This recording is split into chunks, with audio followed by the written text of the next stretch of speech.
Hello friends, welcome back to my channel study with AJ. आज मैं आप सभी को प्रारंभिक शिक्षा के नवीन प्रयास जो कि डीएलएड सेकेंड सेमेस्टर में एक सब्जेक्ट है उसको पढ़ाने वाली हूँ। आज हम पढ़ेंगे चैप्टर फर्स्ट, प्रारंभिक शिक्षा हेतु प्रावधान एवं प्रतिबंधिताएं।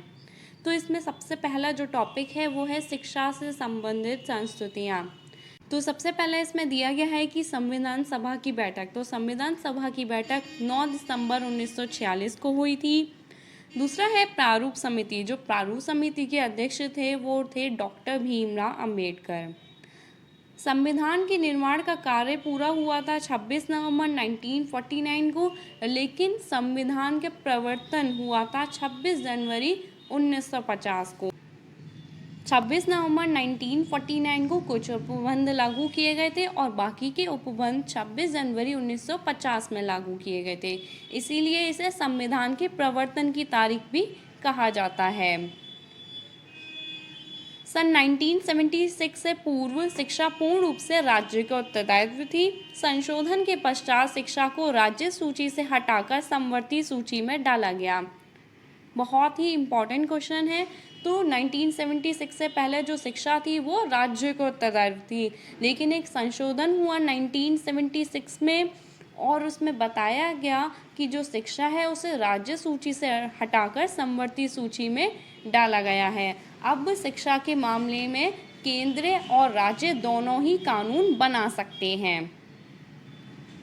नेक्स्ट है बालकों के लिए निःशुल्क व अनिवार्य शिक्षा। ये दिया गया है अनुच्छेद 21A में। अनुच्छेद 21 क के अंतर्गत 6 से 14 वर्ष तक की उम्र के सभी बच्चों के लिए निःशुल्क व अनिवार्य शिक्षा को मूल अधिकार बना दिया गया। तो क्वेश्चन यहाँ से इस तरीके से पूछा जाता है कि किस अनुच्छेद के अंतर्गत 6 से 14 वर्ष के बच्चों के लिए निःशुल्क व अनिवार्य शिक्षा को मूल अधिकार बना दिया गया। तो वो था अनुच्छेद 21 क। नेक्स्ट दिया गया है भाषा, लिपि और संस्कृति बनाए रखने का अधिकार।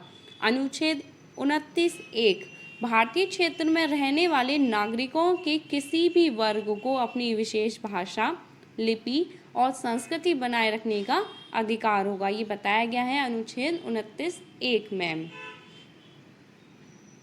आगे बढ़ते हैं। नागरिकों को शिक्षा संस्थानों में प्रवेश का अधिकार अनुच्छेद 29(2) में बताया गया है। राज्य द्वारा पोषित या राज्य निधि से सहायता प्राप्त करने वाली किसी शिक्षा संस्थान में प्रवेश से किसी भी नागरिक को केवल धर्म, मूल वंश, जाति, भाषा या इनमें से किसी भी एक के आधार पर प्रवेश देने से नहीं रोका जाएगा। इसमें बताया गया कि इन सभी चीज़ों के आधार पर किसी को भी प्रवेश देने से रोका नहीं जाएगा। नेक्स्ट है अनुच्छेद 45। इसमें बताया गया कि राज्य संविधान लागू होने के 10 वर्षों के अंदर इसे 6 से 14 वर्ष की आयु के सभी बालकों के लिए निःशुल्क और अनिवार्य शिक्षा देने की व्यवस्था करेगा। आगे इसमें बाल अधिकार दिया गया है, राइट्स ऑफ चिल्ड्रन, जिसमें बताया है कि शिक्षा प्रत्येक बालक का जन्मसिद्ध अधिकार है।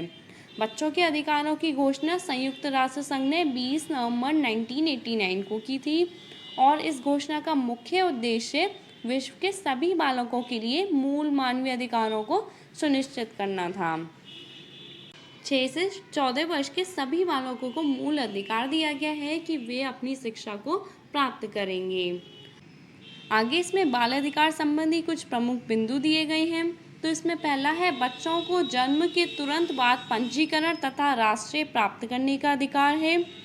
प्रत्येक बच्चे को अपना नाम, पारिवारिक नाम और राष्ट्रीयता बनाए रखने का अधिकार दिया गया है। नेक्स्ट है बच्चों को माता पिता की इच्छा के विरुद्ध अलग ना किया जाए। बच्चों को मादक पदार्थों के सेवन से रोकना और लैंगिक शोषण से बचाना। तो ये सभी बाल अधिकार के कुछ मुख्य बिंदु दिए गए हैं। आगे बढ़ते हैं। अगर आपको वीडियो अच्छी लग रही है तो वीडियो को लाइक कीजिएगा, चैनल को सब्सक्राइब करें, बेल आइकन ज़रूर दबाएं। निःशुल्क एवं अनिवार्य बाल शिक्षा का अधिकार अधिनियम यानी कि right to free and compulsory education for child act 2009। इसमें बताया गया कि भारत का 86वां संविधान संशोधन अधिनियम 2002 के द्वारा संविधान के अनुच्छेद 21 का जोड़ा गया, जिसमें 6 से 14 वर्ष के बालकों के लिए निःशुल्क एवं अनिवार्य शिक्षा का प्रावधान किया गया। जो हमारा 86वां संविधान संशोधन था उसमें अनुच्छेद 21 के अनुच्छेद जोड़ा गया 21 क, जिसमें बताया गया कि 6 से 14 वर्ष के सभी बच्चों को निःशुल्क और अनिवार्य शिक्षा प्रदान की जाएगी और इसी को ही मौलिक अधिकार बना दिया गया था। नेक्स्ट इसमें दिया गया है कि 4 अगस्त 2009 को बच्चों को निःशुल्क एवं अनिवार्य बाल शिक्षा का अधिकार अधिनियम 2009 संसद में पारित किया गया। तो ये संसद में पारित कब हुआ था? 4 अगस्त 2009 को। और इस अधिनियम में 7 अध्याय और 38 खंड बताए गए हैं और ये पारित किया गया था 4 अगस्त 2009 और लागू किया गया था 1 अप्रैल 2010 में। नेक्स्ट इसमें दिया गया है शिक्षा के अधिकार अधिनियम के उद्देश्य। तो इसमें पहला है आर्थिक रूप से कमजोर वर्ग के बालकों को निःशुल्क एवं अनिवार्य शिक्षा प्रदान कर उन्हें प्रशिक्षित करना था। सेकंड है बालकों को शिक्षा के प्रति रुचि का बढ़ावा देना, यानी कि सभी बच्चों तक शिक्षा पहुंच सके, उनमें रुचि को डेवलप करना था। नेक्स्ट है ग्रामीण क्षेत्रों तक शिक्षा का प्रचार प्रसार करना, देश में शिक्षा के स्तर को सुधारना और लास्ट दिया हुआ है उन क्षेत्रों में विद्यालय स्थापित कर शिक्षा पहुंचाना जहां अभी तक शिक्षा का प्रसार नहीं हो सका। तो शिक्षा के अधिकार अधिनियम का मुख्य उद्देश्य सभी बच्चों तक शिक्षा पहुंचाना और शिक्षा के प्रति बढ़ावा देना था। तो आज की वीडियो में बस इतना ही। वीडियो अच्छी लगी हो तो वीडियो को लाइक कीजिएगा, टेलीग्राम ग्रुप को ज्वाइन करें जहां आपको सभी PDF प्रोवाइड कराई जाएंगी। लिंक आपको डिस्क्रिप्शन बॉक्स में मिल जाएगा। साथ में अपने फ्रेंड्स के साथ वीडियो को शेयर करना ना भूलें। तो नेक्स्ट वीडियो में मिलते हैं एक नए टॉपिक के साथ।